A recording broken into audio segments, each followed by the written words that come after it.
C'est parti, je vous montre ce que j'ai préparé pour les premières fêtes de Pessah. Je vous rappelle qu'il y a pas mal d'aliments qu'on n'a pas le droit de consommer durant cette fête. Donc pour les plats, j'ai fait un paleron avec des carottes et des champignons. À mi-cuisson, je le coupe en tranches. C'est vraiment un morceau de viande que tout le monde aime, c'est super fondant. Ensuite, j'ai fait un poulet au marron avec des champignons. C'est vraiment tout simple à faire. Je mets un bon filet de miel de date, sel, poivre, paprika et je laisse mijoter. Ensuite, j'ai fait un poulet rôti au four. Des schnitzels, j'ai trouvé une chapelure un peu style panko de Pessah. Je sais pas c'est fait à base de quoi, mais c'était pas mal du tout. J'ai fait l'adaf pour samedi midi, sans riz vu que c'est Pessah. J'ai fait une mayo, mais du coup sans moutarde et sans vinaigre. J'ai fait 2 caviars d'aubergine, un à la mayo, et un où je mets citron, du cumin, de l'ail et du sel, c'est super bon.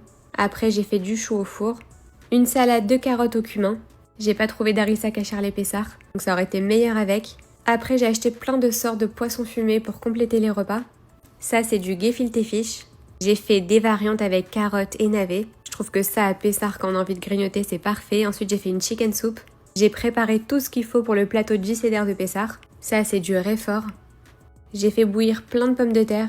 Une partie pour la salade de pommes de terre. Avec une autre j'ai fait des pommes de terre sautées. Et alors ça c'est vraiment une salade de base à Pessah. J'ai fait une crème d'avocat. Donc je mixe les avocats avec du citron et du sel. C'est vraiment excellent. J'ai enfin utilisé ma machine à glace. Je m'attendais pas à ce que ça soit aussi simple à faire, donc j'ai fait plein de parfums. Donc j'ai fait un sorbet à la fraise, des glaces à la vanille avec des petits bonbons parce que mes filles adorent ça. Pour les gâteaux, j'ai testé plein de recettes. J'ai fait des petits sablés à la confiture, donc tout est sans gluten. Pour les desserts, j'ai fait une grosse quantité de mousse au chocolat. Après des repas lourds, je trouve que c'est parfait, ça accompagné de fruits. Et il y a une recette de gâteau au chocolat que je vais vous poster. C'est vraiment pour moi la meilleure recette de gâteau de Pessah. J'en ai refait plusieurs fois parce que ça partait à une allure folle. Et ensuite, ça c'était assez long, mais j'ai épluché plein de petits pamplemousses. Déjà épluché, ça quand ça sort du frigo, c'est vraiment trop bon.